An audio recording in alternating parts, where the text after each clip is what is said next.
I'm Jim Csek, you're watching NowMedia. I'm here with Denys Storozhuk, and we're going to do an update on Ukraine, and we got a special guest in here today. We have Max, and I'm going to try this, Makavchuk.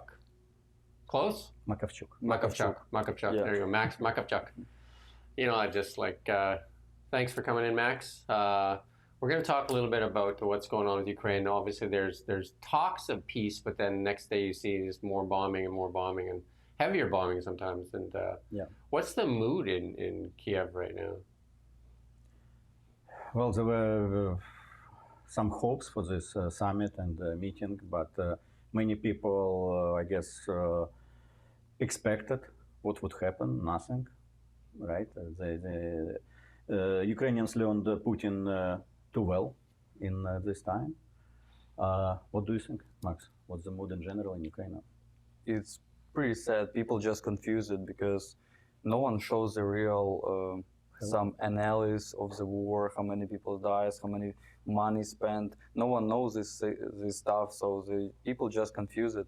Sometimes, like my grandma right now in Ukraine, and the prices from war started goes like 3 times up higher. So inflation going crazy too. Yes, yeah. Inflation, yes, of course. And just light, they don't have light very much, like Electricity, yes. Power. They turn the power off every 3 hours for 3 hours. So 3 hours you have lights, 3 hours you don't. So that's probably just in sections so that the grid's not strong enough to support everything. They just save power to support military. But this is how the most Ukraine look right now. Especially east side, it's not, real war anymore. It's just all destroyed. And Trump says that all the time, and media tries to tell me that's not true. But I mean, he shares that like 7,000 soldiers a week. Is that somewhere close to what you hear? You say your father's on the front lines too, right? Yes. But I don't know. We can't talk much about it because the Russian hear what we say between each other, and they want to take some information. They might help them, but we don't talk about this much stuff. We talk about general probably with father. But I mean, your father is on the front line though too, and I mean that's gonna be tough for the family, right? To know that. Yeah. I mean, he's in. You don't know what's gonna happen tomorrow or in the next 10 minutes, right? You don't know. Yep. Right? So. He says he see dead body every day. It's just normal part of the day for him. So yeah. And your friend just left to volunteer to enlist. Right? But he actually will fight too. Yeah. And how old is he? 21. So he was here in Kelowna. And he decided to go. And what is the draft age? Like if you're there, what is the age now that they're taking young men? You can go at 18 years old, but as volunteer. As your own choice. There's conscription though too, right? Conscription from 24? 25. 25 you must go. They just take you right away and And then somebody shared, it was an American that shared that they're taking people over 60 now too? I don't know. I don't know. I mean, those were unvalidated. They for sure have maybe verified. People probably go, right? But no, you can enlist, when after you're 18, but they don't draft you. I imagine you have, if your friend just left to go there, you must have other friends that are in the battle as well. Yes, I've been studying in a military license, so most of my friends... Military academy. He was going to military academy before the war. Yes, for 1.5 years. And most of my friends just stayed in the military, like military way in life, and they just want to fight, and So most of my friends just on the battlefield. So what do you think the mood on the front lines and the mood in the cities for civilian population from your perspective? Yes, in cities it's for sure easier than on a battlefield, because on a battlefield you just need to be really, really hard, strong physique to carry 40 kilograms backpack and all equipment and plus gun, the ammunition, all kinds of stuff. Yeah, all grenades, and just need to be really, really hard physical. So it's for sure easier in regular life in Ukraine, but still it's people just surviving sometimes. Like my grandma, she get pension, $150 per month, and they're just surviving for food. And yes, it's good they have some garden and stuff, they have some property so they can grow. But still, like, it's nothing. It's in Ukraine, for this type of money, you can live maybe half a month. So you need to be really hard with money. And how is it in Kiev right now? Are they still like I know we see sometimes on the news that there's actual bombings in the city. Are they looking for military targets, or is it just kind of random targets, or? It's more like random targets for sure. My friends, he's right now who lived from Kelowna. He's living in Kiev right now. So he said he always takes with him как будет турникет? A tourniquet to stop bleeding if you find somebody or whatever, right? So he always need to have it with himself. Just when he's walking in the city. Just he walking in the city, he always need to have it with him and train every day to put it as fast as he can because it might save his life. Or somebody else's, right? Yes, of course. So the biggest, how I see, just imagine you go to sleep and you don't know whether you wake up or not. Yeah, like your last day or whatever. The chance is not so big, but you are under constant threat. And it's hard to say, it's not public information how many military targets hit by Russians every night versus civilians. But they obviously go after infrastructure, though, too, power plants. Yeah, so there is only official information how many rockets and how many drones were launched by Russia and how many are destroyed. But where the actual hits are, some people think that the Russians try to hit military targets, and only if they miss, then they get to civilians, or not. But the problem is that many military targets, they are inside the city, right? So there could be some factories and so on, and people work on these factories, same civilians that work on these factories. So. I mean, they converted most of the economy into like a war manufacturing economy too. I mean, by necessity. Yeah. Right? And by the way, the military drones manufacturing, I think, is one of the most advanced in the world now, because of all engineering resources real battlefield we have. Testing too, right? Exactly. Yeah. So there were even talks, I think, between Zelensky and Trump about some kind of joint venture to produce the military drones because Ukraine have so much expertise now. There must have been a bit of a little bit of hope there when Putin visited with Trump in Alaska. There, I did too. I mean, I thought, okay, so we're getting close, right? Yeah. Like, I mean, because every day it's somebody's last day, right? It's young men, right, and people, like just civilians, right. Yeah. And every day, you know what I mean? But you see, the actual problem now is that, as I see, it's basically more psychological war between Trump and Putin than real diplomacy or anything. But Trump, I think he does have a goal to stop the war, kind of in ceasefire or whatever, right? Just to, as he says, so people don't die and he gets his Nobel Prize.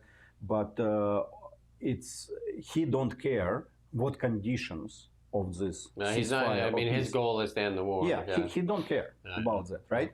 So if he thinks if he can broker the deal where Putin and Zelensky will sign whatever are conditions, that will be victory for him. But in Ukraine, it does not work like that. Like we were fighting for 3 years. We hold every inch of our ground, and I think. And Max, you can correct me if I'm wrong, but I think most of Ukrainian population still think that we should not give up. Not in the way of surrendering, nobody talks about that, but giving up some territories officially, as Putin wants, or he wants our forces to retreat from big fortresses we still have. So most of Ukrainians' mood is, no, why we would do that, We don't want to do that. It's not a proper way for going to ending the war. We don't want to give any territory. Yeah, no, I understand that. But you're 17. Yes. Right. And then, so what are your plans? You're going to turn 18 pretty soon. Yes. So I just plan to be here for now. For sure, make some money. You just graduated from high school, right? Yes, I just finished school. I've been in an online school for 2 years, for 2 grades, so I can work full time and help my mom to pay all expenses. So is there pressure for you to go home and fight though? Or is there pressure for you to stay from your family not to go home and fight? What do you mean? Or is it- Can you say I again, mean, sorry? like, I mean, if I was your mother, I wouldn't let you go. Yes, That's my what I'm mother saying. same If I thing. was, you know, like if I was your friend, I would say come, right? Do you know what I mean? I think, you know, like there's that push-pull, I'm sure, right, between, because a mother's job is to protect, right? Yes, of course. Yeah. Yeah, my mom doesn't want me to go to the war for sure. Every mother would be that, right? Yeah. Do you know what I mean? Yeah. That's a mother's job. Yes. Yeah, she spent a lot of time, you know, and she just cared. You're her baby. Yes, of course. But do you have any, you know, thoughts about that? Like, would you? Is there some part of you that want to go, or you completely just I don't want know. to stay? I kind of born, like all my mentality born in military school with like 300 men, and we wake up at 5 a.m., run, and you know, all this discipline every day, maybe 2 years straight. And I don't know, maybe some part of me just like it because it's not about war, about politics. Like I don't care. I don't like to kill people, but it's just I like the discipline what the military has. The strength of the military. It's a gang in a way. It's a formalized gang, Yeah. right? You feel a part of a brotherhood, right? Yes. It's a brotherhood, sisterhood.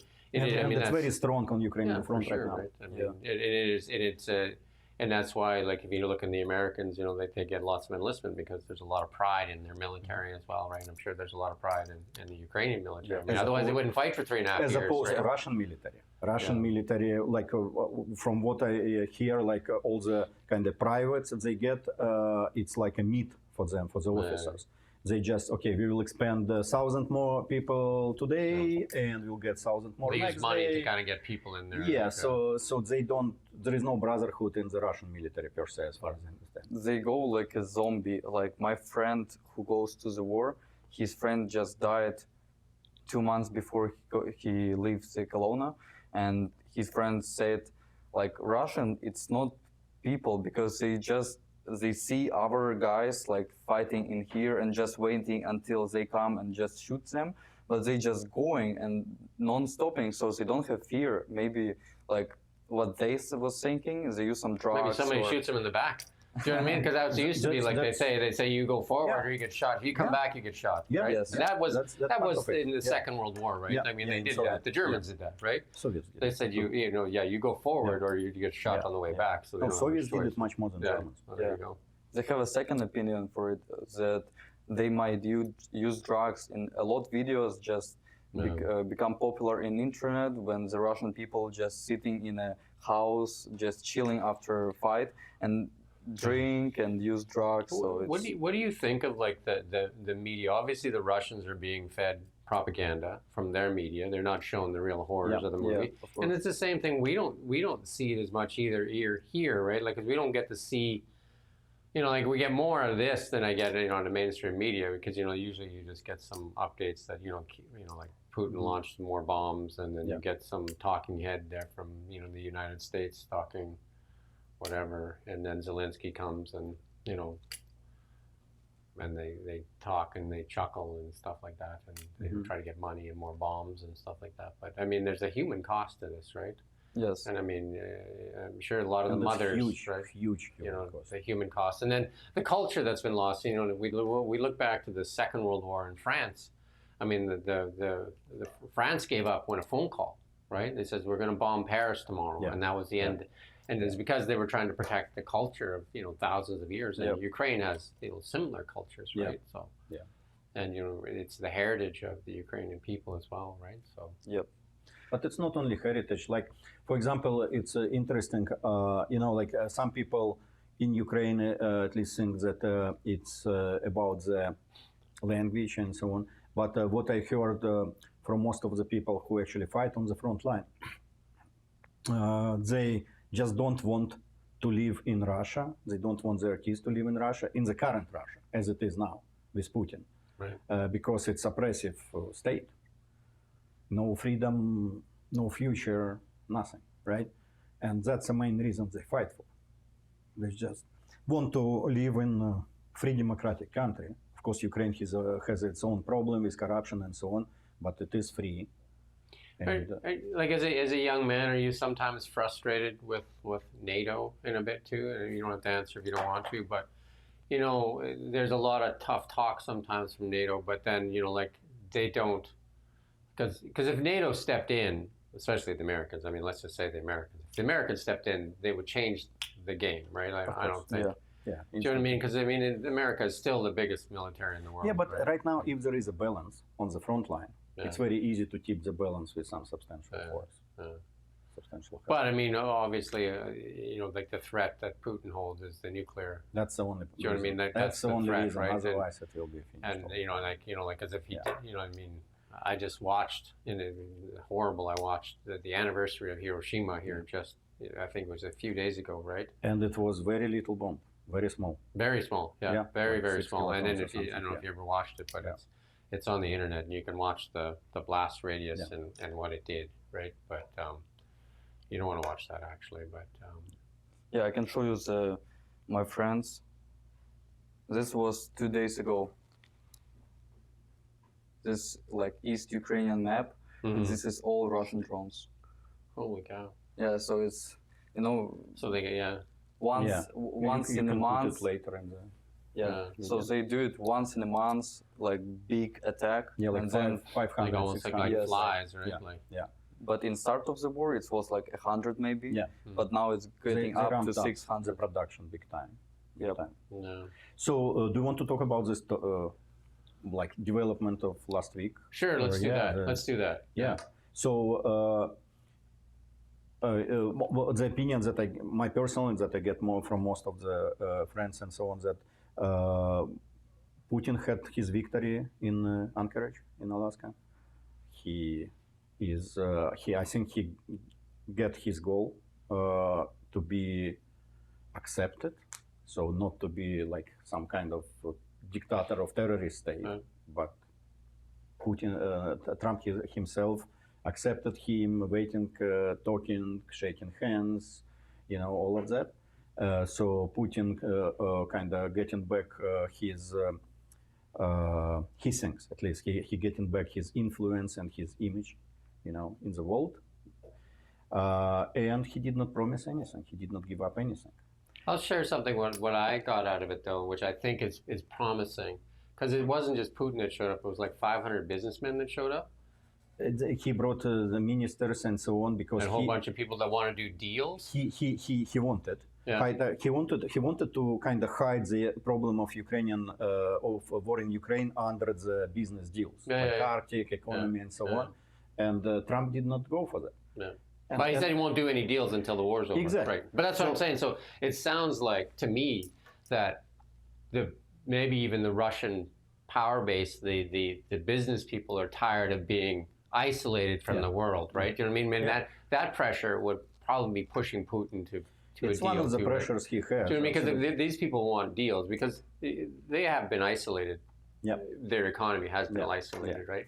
And if Trump can shut off India, because India is the one that's kind of keeping them alive with this brokering the gasoline, because that's what fuels their army is that the money, of course, it all money, comes from right? All selling comes from oil money, and right? gas. So India is the one that's really feeding that war machine, right? Because so I you know, to me, I thought that looked good, and then it was talking about another date and things like that, and I thought the one thing that I thought was dangerous was like, oh, Putin and Zelensky are going to meet. I don't think that's oil and water. I think they're never going to together do anything, right? Trump has to be there at every meeting, right? Because the problem is that Putin does not want to meet Zelensky. Yeah, that's what I mean. Like, but they're not going to see eye to eye on anything. No, right? Zelensky is okay now. But Putin does not want to meet him, and the main reason because he says that he doesn't recognize Zelensky as head of Ukraine. Exactly, that's what I mean. So that's going to go nowhere. So if Trump wants to make something happen, he's going to have to go and make it happen. Right? Yeah, exactly. I mean, that's the only way it's going to happen. Yeah, but I think, of course, it was victory of Putin and loss of Trump. But as you mentioned, I think Trump did something proper in the way that he did not want to talk about any deals. Yeah, he said nothing until something happens, right? And then he tried it today again. Yeah. And I think he's using little bribes, and he pulled out that because like the FIFA World Cup, and he said, look, he's going to come to the FIFA World Cup only if he ends this war, right? So he's trying to. I think he's trying to use. And that's Trump's thing is economic stuff, right? Economic. I think economic for Putin does not matter anything because, but his personal ego does mean something for Putin. So some things that Trump is doing because he has his personal ego he might be able to push right buttons for Putin. Well, Just at from least somebody's trying to push the psychological button, I guess. You Yeah. know what I mean? Like somebody's Yeah. trying to push buttons because, I mean, they had another thing that I thought was very hopeful. They had, I think, it was 7 world leaders in the room. That was They had 7 world leaders in the room and saying, and the Finnish guy said that we've had more progress in 2.5 weeks than we've seen in 3.5 years, right? Because for 3.5 years, we never even talked peace, right? Exactly. We never even, that word wasn't even, because it would say we will never talk peace. But I mean, I don't want to see more young men go to the front line. And yeah, nobody wants, but again, many people, there are people who think it could be ended like that. And they see, okay, there is almost no progress in Anchorage, there is almost no progress in Washington, but it is steps in the right direction. Even they are small, they're still steps, because what happened in Washington that most of Europe, all the powerful countries of Europe, NATO, European Union, they all confirmed that they're standing in Ukraine and they are ready to offer money for buying weapons, and they're ready to offer peacekeepers.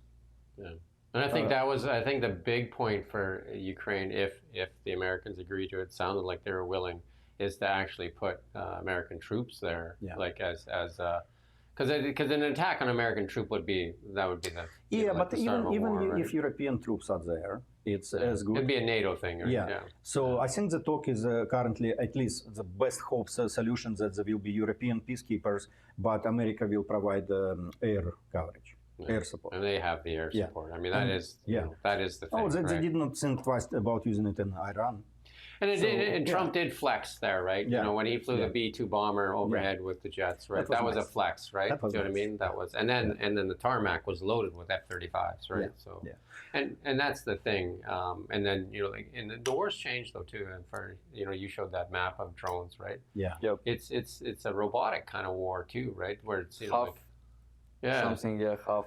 Yeah, the tanks don't play any significant role anymore. Yeah, because the robots, the drones, and the drones, artillery still play some role, but tanks. You know what? Way back in the day, you got a name from Roman times, right? Maxim. Alexander the Great said something, right? He said it's very easy to defeat a country, but very hard to occupy a country, right? And that's what even Putin's learning, right? It's very easy, like in the Americans in Iraq. 3 days they wipe out the military, but then it took 20 years of occupation, right? I mean, it still didn't get anything, right? And then they finally left, right? Yeah, I think in occupied territories, I think most of the resistance come from Ukrainian special forces because people just left these territories, right? People who want to fight or can fight. Because it was pretty easy either to go to Ukraine or Russia, and most of the people who remained are just old people who don't want to leave. So there is no. I mean, it's a tough thing to occupy a country, especially when you can't tell the difference between a Ukrainian and a Russian. Really, do you know what I mean? Like how you're walking in the street, so it's really hard to. It's really easy to be undercover and do whatever it is that you want, right? So. And that was the same thing. The French surrendered, but there was the French underground, right? Right. And different things, right? So. But they had nowhere to go, and in Ukraine it's a bit different. But anyway, most of the other than what Russians got in the first months of war, everything. It's been pretty much a stalemate, right? Everything after that, they move very slowly. But the only thing they gain is raised cities and villages. There is nothing, just concrete dust. Yeah, but that's what a lot of the East looks like that, though. But I mean, whatever they gained in the last 3 years, even if it's not so much, there is no value in it. And Russia, they don't need much land. They have the largest land mass in the world. So what are they doing it for? Nobody knows. I don't know the answer to that, right? It's not like Germany in World War II when they had some, we have a lot of people, we have small territory, we need Ukraine for the grain and so on. So they had some logic to it. Russians don't have any. I mean, their logic. logic is that they said they didn't want missiles parked on their doorstep, right? But I'm just saying what they said, right? 7 minutes or 8 minutes. Now Finland is part of NATO. You and I get NATO. it, but I'm just saying that Finland is part of NATO. That's what they got after the. Yeah, they share a large border, right? Finland was neutral for 80 years. Yeah. until the attack. Well, Finland Ukraine. was ruled by Russia for a long time. Yeah, but then separated and so on. And there's actually an country. island, I think, in Finland. I stayed in Finland for a while, and they said that Russians were trying to give it back to them, and they said they didn't want it. Yeah. Because they had to bring everybody up a standard of living, and the Russians had made them so poor there that nobody wanted that country, right? Or that little island, right? Yeah. Lots of weird things going on. I am in Max, you have a lot of friends, and tough time to be a young man and not worried about, your college education and all these other things that should be the normal course for a young man. And your choices in the next little while is whether to go back and fight or stay. Well, he has, and many all Ukrainians in Canada have another problem that you can probably talk about. Yeah, about PR and stuff. Yeah, no, you mentioned Yeah. that before. Why is that? Why is the Canadian government dragging its feet on PRs for, especially, when we talk about, Canada's trying to open the door for people that are persecuted? Is there a better example? Yeah, but Canada needs people. We have demographic problem. We have our average birth rate is less than 2. So our population. But this guy looks like a strong young man that could work, right? That's who we need, right? And he's working and paying taxes. He's 17-year-old. How many years you working already? 2. He's working 2 years. So what are they company. telling you? Why you're not getting your PR?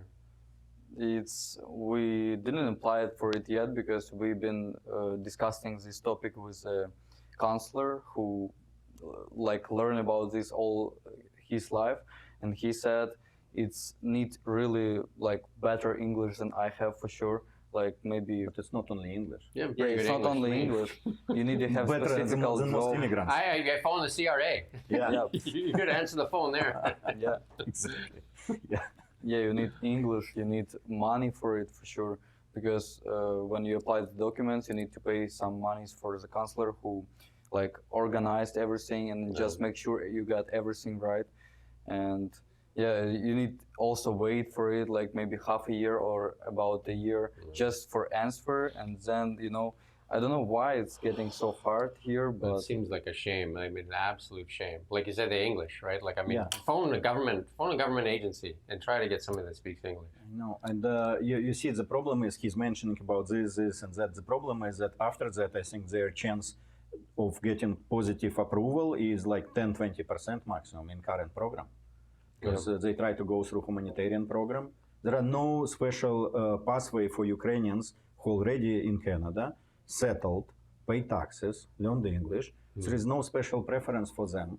And instead of that, we spend $5 billion every year just to get people from all over the world in hope that maybe they will be able to settle in Canada, not to go to social assistance. And then you have young men that get sent back and just sent to the front line, too, right?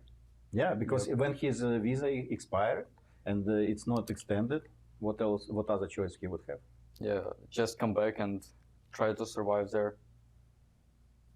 Yeah, and obviously, like you said, inflation is high, power is intermittent. Yeah. Supplies are probably And the Ukraine never gonna be the same before war, because a lot of guys who was in fields, they will never come back as the same persons. I saw a lot of videos and just a lot of stories from guys who've been PTSD. полон взяли. That were prisoners of war. Yeah, when the Russian takes Ukrainian soldiers and just holds them in Russia for 2 years, and that's just horrible. crazy what they're saying about. They say they don't give them food at all. They beat them up every day. Sometimes even when they give them food, they give it I told you just one of the story. So they give them a food really really hot food. Impossible to eat it. And they stand with the electrical thing, and they just say eat, and you have 2 minutes to eat. If you don't eat, you're not gonna eat for the rest of the day. And it just, it's not They treat humans. Ukrainian fighters as like dogs almost. as Yes. animals. Yeah. They want to kill. It's sounds similar like a Holodomor in 1936, when Soviet Union made the rule where it's no money for food, and Ukrainians was surviving too, eating cats, eating dogs, eating their own childs. It's just in, Well, I mean, but- I do have some cases throughout history where things, and we just talked about Japan, and Japan is one of the most successful economies in the world after what happened to them. I mean, it took a while, but same as Germany. You saw what happened in the hard line. And when somebody tries to tell you that communism works, you can take the example of Germany, and you can say they split Germany down the middle because it was the same thing on both that's a sides of good the street, example. right? The same thing on both sides of the street. And then one was East German run by the Russians, and the other side was the Americans. And then if you look at the success of West Germany versus East Germany, and then you can do the same thing in Korea, South Korea and North Korea, right? So there's many examples when people try to tell you that socialism and communism works. So you can tell them those examples, and you tell them where show me the success, and then I'll believe you.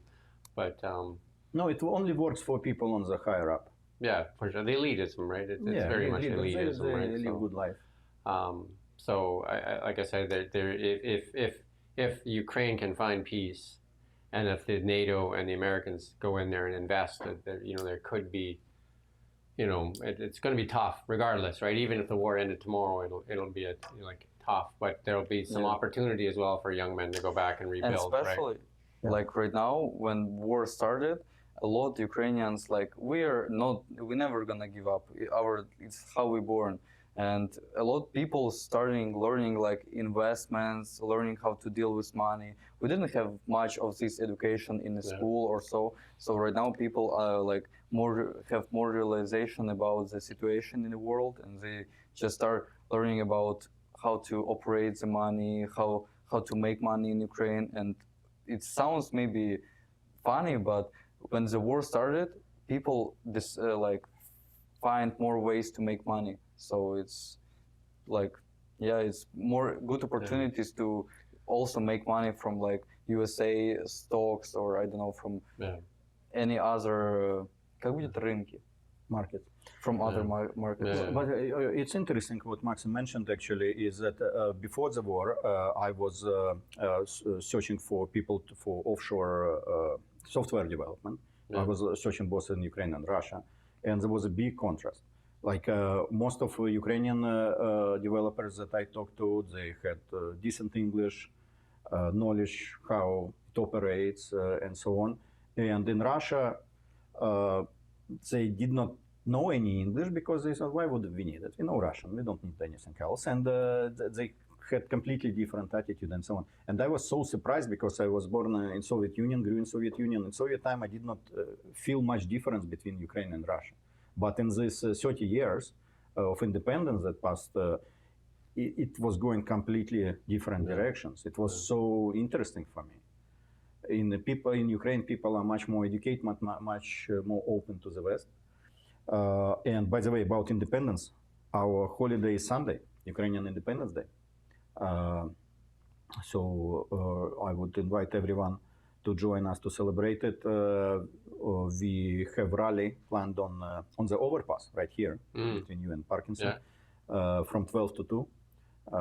So we'll have Ukrainian rally, and then after that we'll probably go there somewhere for barbecue or something. So if anybody will want to support And Ukraine. there's a Facebook page where people can go get details. Yeah, Kilona stands Stands with Ukraine. You can go on that Facebook page, and you can find information. Yeah, and another interesting event tomorrow from 1 to 7 in Ukrainian Orthodox Church on Barley Road.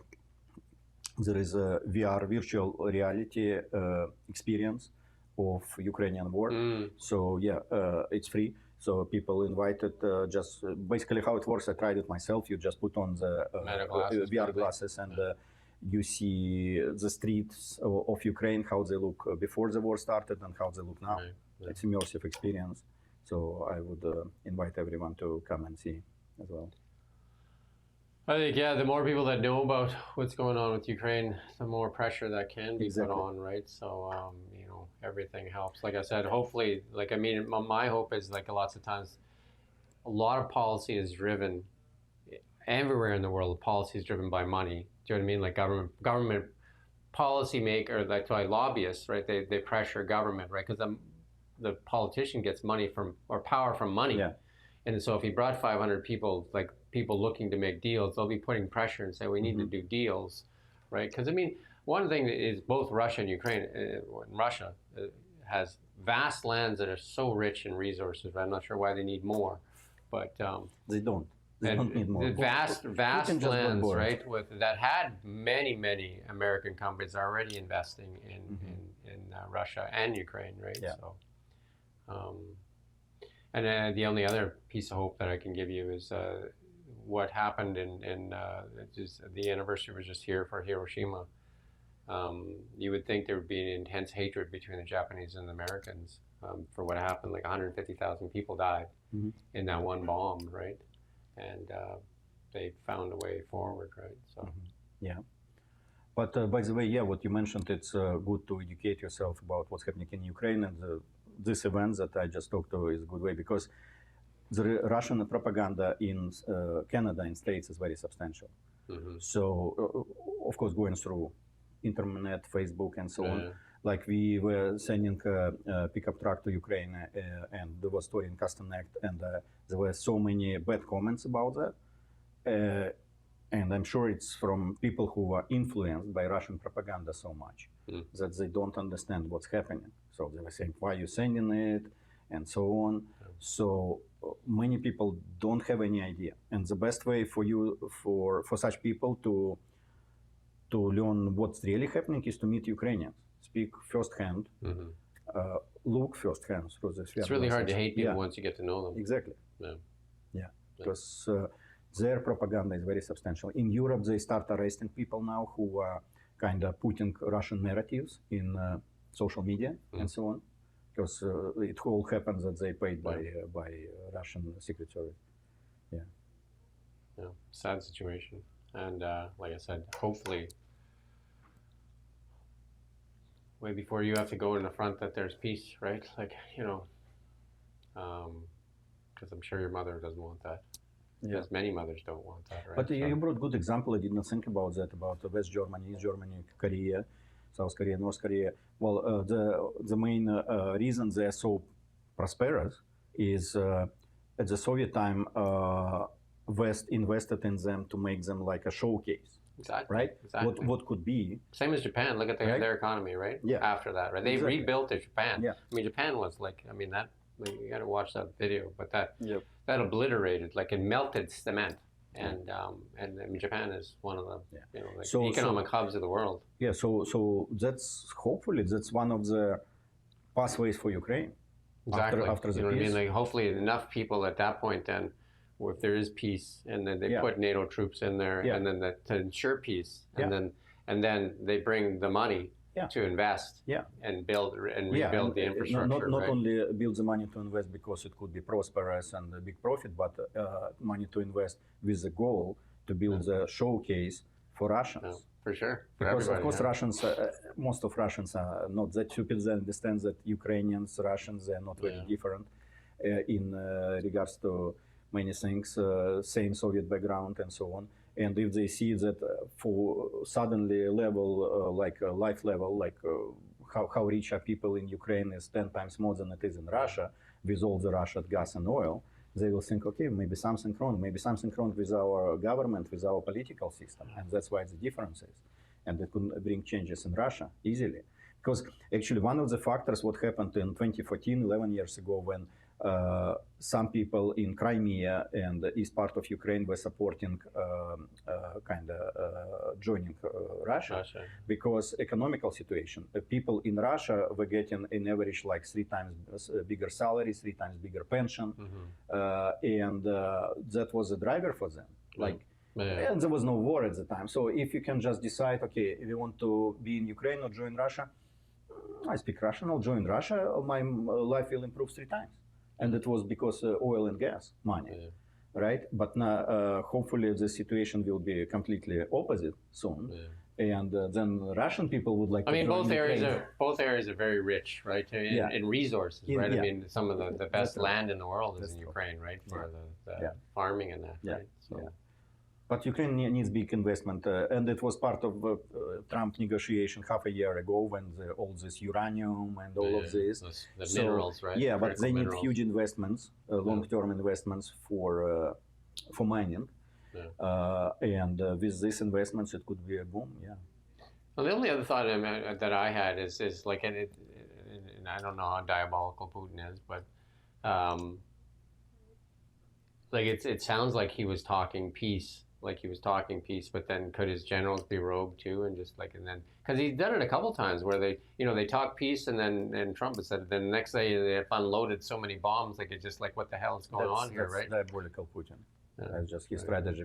Like one of the things I also heard that pretty interesting, that how the summit ended in Alaska is that Putin said that well, we agree to guarantees of peace for Ukraine according to the agreement we suggested in 2022 in Istanbul. And Trump did not know all the details of that, and said, oh yeah, great, oh, you agreed to peace guarantees. And now if you open the proposal from 3 years ago, the guarantees were like that. Okay, Ukraine is neutral, never gets into NATO, have a very small army, and the guarantors of Ukrainian safety is Russia, United States, France, China, and Great Britain. These are guarantors. And in case of any invasion or threat to Ukraine, all 5 guarantors must unilaterally agree that Ukraine needs support. Almost. All 5. So if Russia invades Ukraine, then for Ukraine to get any support from other countries, Russia have to. So everybody gets a veto. Yeah, exactly. Yeah. And as soon as you see this offer, it's crazy. You know, like, it's. Well, I'll leave the diplomacy to them. Yeah. But I mean, like I said, we're going to do a monthly update too. We will. And if there's bigger developments, and then and we had a young lady in here a while ago too, right? Mm-hmm. And how's she doing? I can't remember now. We had 2 young ladies come in. Oh yeah. I don't know. I did not get update from them. I'll find out for next time, for in a month, and I'll get update about our truck where it is right now. That we purchased in Kelowna with your donations and volunteers, different volunteer organizations in Kelowna participated to rebuild it and make it good for going for the front line, and it's on the way to Europe right now. And your English is pretty good, Max. So thank you so much. Just keep going, right? That's the only way it's going to get better, right? My mother came here from the Hungarian Revolution, fled here, and she some of the stories. She said she ate dog food because she looked at the can. And it was cheap, and then she thought, "Oh, pretty dog, right?" It was dog food, and then she said she was eating it, and she started crying. She said, "I can't stay in this country if the food's this bad." That's funny. Yeah, but we will do a petition for sure. So maybe next time I bring update a petition for all Canadians to sign to get people like Max immigration status in Canada. All right. Thank you, Max, and thank you, Denys. Thank you so much. You betcha. And until next time, thank you for watching NowMedia. We don't just report the news. We live here too. We're your neighbors, bringing you stories that matter to all of us.